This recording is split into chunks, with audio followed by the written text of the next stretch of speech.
Hello friends, welcome again on my channel. दोस्तों, आज मैं लेकर आया हूँ आपके लिए जावा का एक और नया वीडियो। और आज के वीडियो में हम एक बहुत ही इंपॉर्टेंट टॉपिक के बारे में डिस्कस करेंगे, विच इज़ मेथड ओवरलोडिंग इन जावा।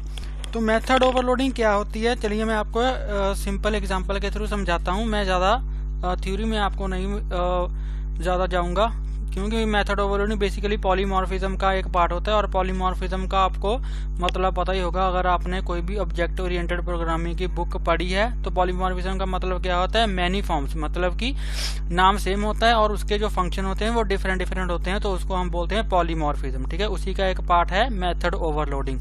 तो बेसिकली मेथड ओवरलोडिंग को कैसे करते हैं, कैसे अचीव करते हैं, उसको आज हम डिस्कस करेंगे। तो यहाँ पे मैंने एक फाइल क्रिएट की है जिसका नेम मैंने रखा है मेथड अंडरस्कोर ओवरलोडिंग। और यहाँ पे मैं क्या करूंगा, सबसे पहले एक अपनी सिंपल कोई क्लास क्रिएट करूंगा। ठीक है, यहाँ पे मैं लिखूंगा क्लास और यहाँ पे मैं लिखूंगा लेट्स से क्लास ए। ठीक है, मैंने एक क्लास ली, क्लास ए। ठीक है, कैपिटल ए ले लेते हैं क्योंकि कोई भी क्लास का जो हमारा नेम होता है वो कैपिटल होता है। ठीक है, तो यहाँ पे मैं एक क्लास लूंगा। अब इस क्लास के अंदर मैं क्या करूंगा, एक मेथड लूंगा। ठीक है, लेट्स से मैंने मेथड लिया void sum। ठीक है, void sum नेम का मैंने मेथड लिया और इसमें मैं क्या करूंगा, दो पैरामीटर पास करवा दूंगा, int a। ठीक है, उसके बाद int b। ठीक है, int a int b मतलब जो ये फंक्शन है void sum, ये क्या करेगा, दो नंबर्स का सम करेगा। ठीक है, तो यहाँ पे मैं क्या करूंगा, इनका सम जो है वो डिस्प्ले करवा दूंगा। यहाँ पे मैं लिखूंगा system dot out dot print ln और यहाँ पे मैं लिख दूंगा सम ऑफ, या फिर यहाँ पे मैं लिख दूंगा a प्लस बी, सिंपल लिख दूंगा a प्लस बी। ठीक है, a प्लस बी और यहाँ पे लगा दूंगा सेमीकोलन। तो ये हमारा हमने एक फंक्शन डिफाइन कर दिया void sum, जो दो पैरामीटर यहाँ पे हम जिसको पास कर रहे हैं और ये क्या कर रहा है, इनका सम करवा हमें डिस्प्ले करवा देगा। ठीक है, एक और मैं दोबारा से इसी क्लास के अंदर एक और मेथड डिफाइन करूंगा, उसका नेम भी मैं यहाँ पे क्या लिखूंगा, सम।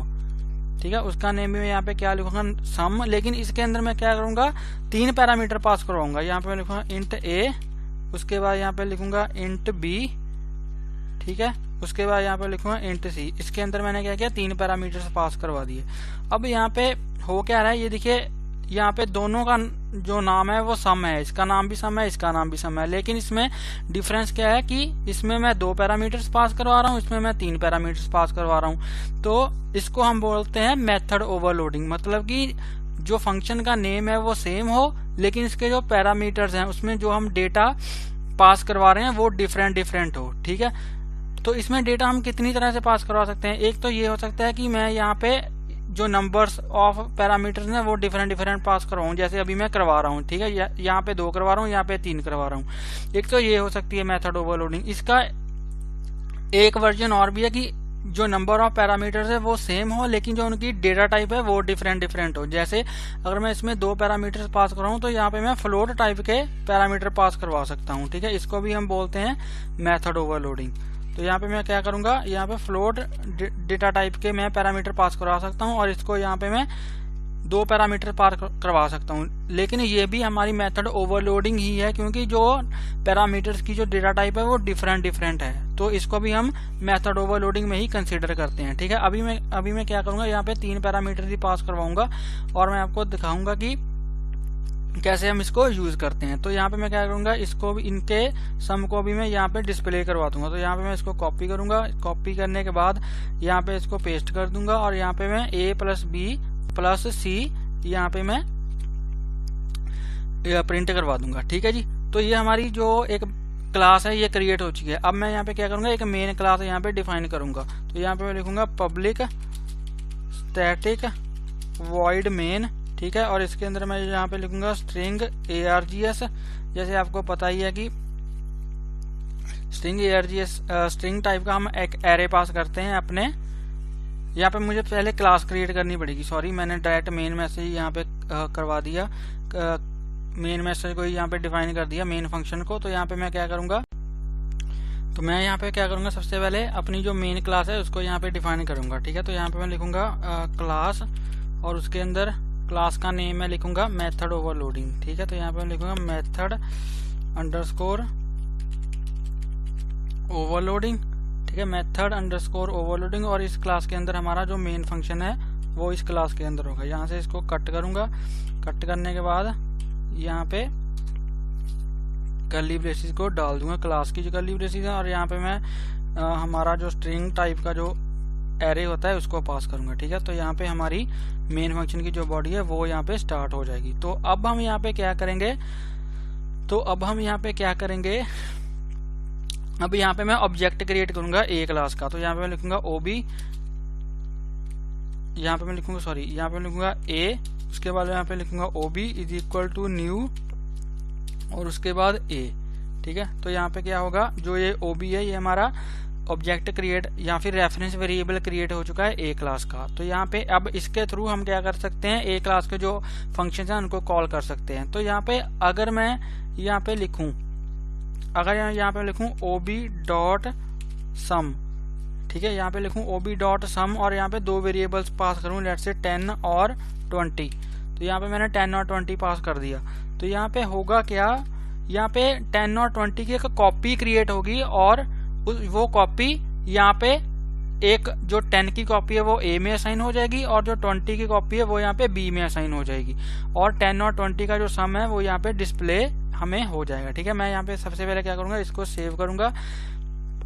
अब यहाँ पे हो क्या रहा है, अगर मैं यहाँ पे दो वैल्यूज पास कर रहा हूँ तो हमारा ये वाला फंक्शन कॉल होगा जिसमें हम दो वैल्यू यहाँ पे पास कर रहे हैं। अगर मैं यहाँ पे 3 वैल्यूज पास करूंगा तो हमारा ये वाला फंक्शन कॉल होगा जिसमें हम 3 वैल्यूज पास कर रहे हैं। तो ये जो हमारा कंपाइलर है वो उसको कैसे पता चल रहा है कि हम कौन से फंक्शन को कॉल कर रहे हैं, वो यहाँ पे जो हम वैल्यू यहाँ पे पास कर रहे हैं उस वैल्यू के थ्रू उसको पता चल रहा है कि ओके यहाँ पे 2 वैल्यूज पास हो रही हैं, तो मतलब कि यहाँ पे 2 आर्ग्यूमेंट हमने पास किए हैं, वो वाला फंक्शन हमें कॉल करना है, ठीक है जी। तो जितनी हम वैल्यूज पास करेंगे उसके अकॉर्डिंग वो चेक करेगा कि हम किस फंक्शन में उतनी ही वैल्यूज को पास कर रहे हैं, तो ये वो वाला फंक्शन कॉल कर देगा। तो यहाँ पे हम सबसे पहले क्या करेंगे, यहाँ पे मैं टर्मिनल को ओपन करूंगा, न्यू टर्मिनल को हम यहाँ पे ओपन करेंगे और यहाँ पे अपने प्रोग्राम को रन करेंगे। सबसे पहले कंपाइल करेंगे, उसके बाद रन करेंगे। टर्मिनल हमारा ओपन हो चुका है। अब मैं यहाँ पे क्या करूंगा, प्रोग्राम को पहले कंपाइल करूंगा। तो यहाँ पे लिखूंगा जावा सी, उसके बाद मैं यहाँ पे लिखूंगा मेथड अंडरस्कोर ओवरलोडिंग डॉट जावा, ठीक है। तो यहाँ पे सबसे पहले हमारा जो प्रोग्राम है वो कंपाइल होगा। तो फ्रेंड्स हमारा ये देखिए प्रोग्राम कंपाइल हो चुका है, इसमें कोई भी एरर नहीं है। अब हम यहाँ पे क्या करेंगे, प्रोग्राम को रन करेंगे। तो यहाँ पे अब हम क्या करेंगे, प्रोग्राम को रन करेंगे। तो यहाँ पे अब हमें यहाँ पे 30 यहाँ पे डिस्प्ले होना चाहिए हमारे टर्मिनल के अंदर। तो चलिए देखते हैं कि हमें 30 वैल्यू यहाँ पे मिलती है या नहीं। तो फ्रेंड्स ये देखिए यहाँ पे हमें 30 डिस्प्ले हो रहा है, ठीक है। तो यहाँ पे हमने 2 वैल्यूज पास करी हैं, तो इसलिए ये इस वाले सम फंक्शन को कॉल कर रहा है क्योंकि इसमें 2 पैरामीटर्स हैं, ठीक है। अगर मैं यहाँ पे एक और वैल्यू पास कर दूं, लेट्स से अगर मैं यहाँ पे 30 पास कर दूं, तो ये क्या करेगा, ये इस वाले फंक्शन को कॉल करेगा क्योंकि इसमें हमने 3 पैरामीटर पास किए हैं और यहाँ पे भी हम 3 वैल्यूज पास कर रहे हैं। तो कंपाइलर को पता चल जाएगा कि ओके यहाँ पे 3 वैल्यूज पास हो रही हैं, तो इसलिए जिस फंक्शन में 3 पैरामीटर्स हैं उस वाले फंक्शन को, उस वाले सम फंक्शन को हमें कॉल करना है, ठीक है। तो यहाँ पे मैं क्या करूंगा, इसको सेव करूंगा। इसको सेव करके दोबारा से यहाँ पे इसको सबसे पहले कंपाइल करूंगा, ठीक है। कंपाइल करने के बाद फिर से दोबारा से इसको रन करेंगे। अब इसका जो सम है वो क्या आना चाहिए, 30 + 20 कितना हो गया, 50। 50 और 10 क्या हो गया, 60 हो गया। तो यहाँ पे हमारी 60 वैल्यू यहाँ पे हमें प्रिंट होनी चाहिए। तो देखते हैं कि 60 वैल्यू प्रिंट होती है। तो हाँ, तो ये देखिए यहाँ पे अभी 60 आ रहा है, ठीक है। लेकिन अगर मैं यहाँ पे 40 पास कर दूं, तो ये हमें एक एरर देगा। एरर क्या देगा मैं आपको दिखाता हूँ। सबसे पहले इसको यहाँ पे मैं कंपाइल करूंगा। तो अब हमें ये एरर देगा, देखते हैं कि क्या एरर देता है। तो ये देखिए इसने हमें एक एरर थ्रो कर दिया, no suitable method found for some, मतलब, और यहाँ पे इसने ये देखिए 4 बार इंट यहाँ पे हमें ये दिखा रहा है, मतलब कि हमने कोई ऐसा सम फंक्शन डिफाइन नहीं किया है जो 4 पैरामीटर्स एक्सेप्ट कर रहा हो, ठीक। क्योंकि हम यहाँ पे 4 वैल्यूज पास कर रहे हैं, तो इसलिए हमें उस सम फंक्शन को भी डिफाइन करना पड़ेगा जिसमें 4 पैरामीटर्स हैं, ठीक है। तो हमें ये एरर नहीं देगा। लेकिन अगर मैं यहाँ पे 3 वैल्यूज पास कर रहा हूँ तो इट इज ओके, क्योंकि हमने एक सम फंक्शन डिफाइन किया है जिसके अंदर 3 पैरामीटर्स हैं, ठीक है। तो ये वैल्यूज इसके अंदर चली जाएंगी और ये उनका सम कर देगा, ठीक है। यहाँ पे ये ओरिजिनल वैल्यूज नहीं जा रही हैं, इन वैल्यूज की कॉपी यहाँ पे जा रही है, ठीक है जी। इसको मैं यहाँ पे इसको सेव करूंगा। सेव करने के बाद इसको दोबारा से कंपाइल करूंगा, तो अब ये हमारा जो प्रोग्राम है वो रन हो जाएगा, ठीक है। अब हमारा जो प्रोग्राम है वो यहाँ पे रन हो जाएगा। देखते हैं इसको होता है या नहीं, होना तो चाहिए। ये देखिए कंपाइल हो चुका है। अगर मैं इसको रन करूंगा तो यहाँ पे 40 + 20 60 और 10 70, तो अब यहाँ पे देखिए 70 यहाँ पे डिस्प्ले हो रहा है, ठीक है फ्रेंड्स। तो एक तो हम ऐसे कर सकते हैं मेथड ओवरलोडिंग की, हम different number of values pass कर सकते हैं किसी फंक्शन को। एक मेथड ये है और दूसरा मेथड ये है कि जो मैंने आपको पहले बताया था कि हम नंबर ऑफ आर्ग्यूमेंट सेम रख सकते हैं लेकिन उनकी वैल्यू को चेंज कर डेटा टाइप को चेंज कर सकते हैं। लेट्स से यहाँ पे मैं फ्लोट टाइप की 2 वैल्यूज पास कर दूंगा, ठीक है। लेट्स से A और B, यहाँ पे C को मैं हटा दूंगा और फ्लोट टाइप की मैं 2 वैल्यूज को यहाँ पे पास कर दूंगा। तो यहाँ पे ये भी हमारी मेथड ओवरलोडिंग ही कंसिडर होगी, ठीक है। यहाँ पे इंट टाइप के 2 वेरिएबल्स हैं, यहाँ पे फ्लोट टाइप के 2 वेरिएबल्स हैं। तो यहाँ पे अगर मैं इंट टाइप की वैल्यूज को पास करूंगा तो हमारा इंट टाइप वाला सम फंक्शन कॉल होगा, लेकिन अगर मैं फ्लोट टाइप की वैल्यूज को पास करूंगा तो हमारा फ्लोट टाइप वाला जो फंक्शन है वो कॉल होगा। यहाँ पे मैं इसको दोबारा कॉल करके दिखा देता हूँ। अब मैं यहाँ पे इंटीजर वैल्यूज पास कर रहा हूँ, तो इसका जो आंसर है वो हमारा 30 आ जाएगा, ठीक है। देखते हैं कि 30 आता है या नहीं। इसको मैंने यहाँ पे कंपाइल किया तो हाँ, यहाँ पे मैंने C को ऐड किया है, तो इसलिए हमें ये एरर दे रहा है। यहाँ पे C को भी हटाना पड़ेगा। इसको मैं दोबारा से करूँगा कॉपी, और दोबारा कॉपी नहीं सेव। अब इसको यहाँ पे मैं कंपाइल करूँगा तो हमारा जो कंपाइल हो जाएगा सक्सेसफुली, इसमें कोई भी एरर नहीं आएगा।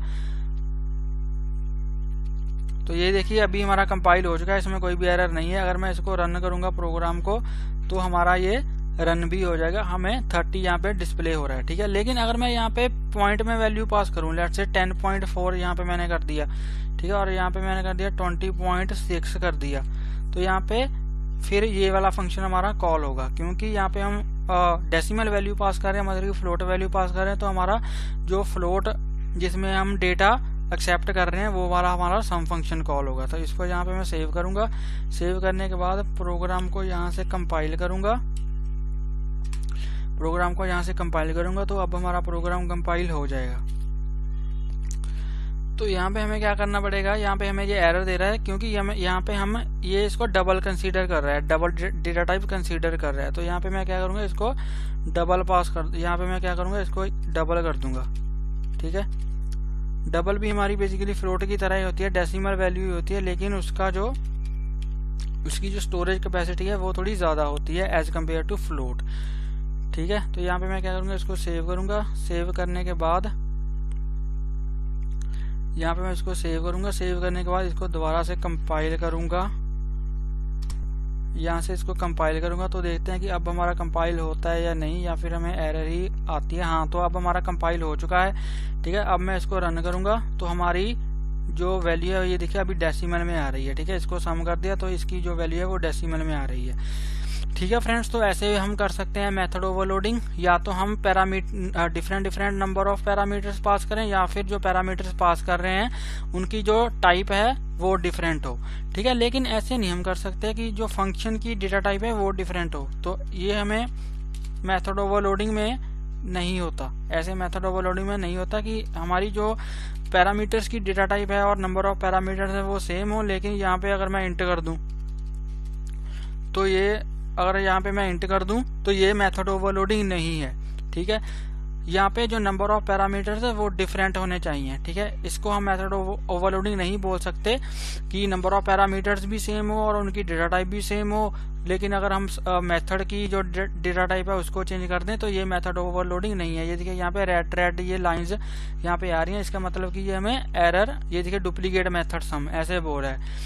हमने डेटा टाइप्स भी डिफरेंट रखी है तो फिर भी ये बोल रहा है डुप्लीकेट मेथड सम। लेकिन अगर मैं डेटा टाइप चाहे सेम ही रखूं, लेकिन जो पैरामीटर मैं पास कर रहा हूं उनकी डेटा टाइप को अगर मैं चेंज कर दूं तो ये एरर हमें नहीं आएगी, ठीक है फ्रेंड्स।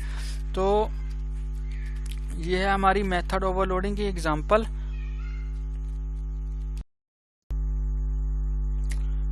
आई होप आपको ये वीडियो अच्छा लगा होगा। अगर आपको ये वीडियो अच्छा लगा हो तो प्लीज़ इस वीडियो को लाइक करें, शेयर करें और मेरे यूट्यूब चैनल को सब्सक्राइब करें। और अगर आपको इसमें कोई भी डाउट हो आप मुझे कमेंट सेक्शन में पूछ सकते हो। और प्लीज़ बेल आइकन को हिट कर लेना ताकि मेरी लेटेस्ट वीडियोस की नोटिफिकेशंस आपको मिलती रहें और आपसे कोई भी वीडियो मिस ना हो।